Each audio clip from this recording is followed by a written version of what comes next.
যে কোনো রান্নার ক্ষেত্রে উপকরণের ওপর অনেক কিছুই নির্ভর করে। বাংলায় পরোটা তৈরিতে ময়দা ব্যবহারের প্রচলন খুব বেশি। তবে পরোটা দীর্ঘক্ষণ নরম রাখতে গেলে ময়দা নয়, আটা দিয়েই পরোটা বানান। মাখার সময়ে তাতে দিন 1 চামচ ঘি আর 1 চিমটে নুন। পরিমাণ মতো ঈষদুষ্ণ জল দিন। এমনভাবে মাখুন যাতে আটার ডেলা বেশি শক্ত বা বেশি নরম না হয়।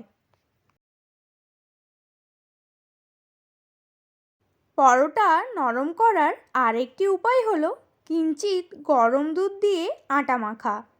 চাইলে দুধের বদলে দই দিয়েও মাখতে পারেন, তবে দই যেন ঘরের উষ্ণতায় থাকে। পরোটা তৈরি করার পর যদি অনেকক্ষণ রেখে দেওয়ার পরিকল্পনা থাকে তবে এই টোটকা দারুণ কার্যকর। দুধ দিয়ে মাখা আটার পরোটা দ্বিতীয়বার গরম করলে সহজেই ফের নরম হয়ে যায়।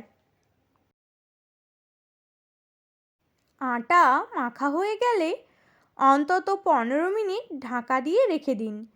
তবে যে কোনো ঢাকা দিয়ে ঢাকলে হবে না, ভিজে কাপড় দিয়ে ঢাকতে হবে মেখে রাখা আটা।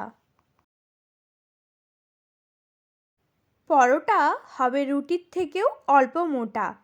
রুটির মতো পাতলা করে বেলে ফেললেই মুশকিল। রান্নার পর শক্ত হয়ে যাবে পরোটা। লেচি বানানোর সময় এই বিষয়টি খেয়াল রাখুন। বেলার সময়ে আরও একটি কাজ করতে হবে। পরোটার প্রতি ভাঁজে সামান্য ঘি দিয়ে বেলুন।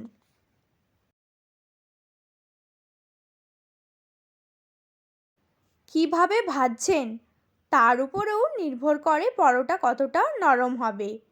তাওয়া বেশি গরম করে নিন প্রথমে, তারপর আঁচ কমিয়ে পরোটা ভাজা শুরু করুন। ভাজতে গিয়েও কোথাও কালচে দাগ পড়েছে মনে হলেই সেখানে 1 ফোঁটা ঘি বা তেল দিয়ে দিন।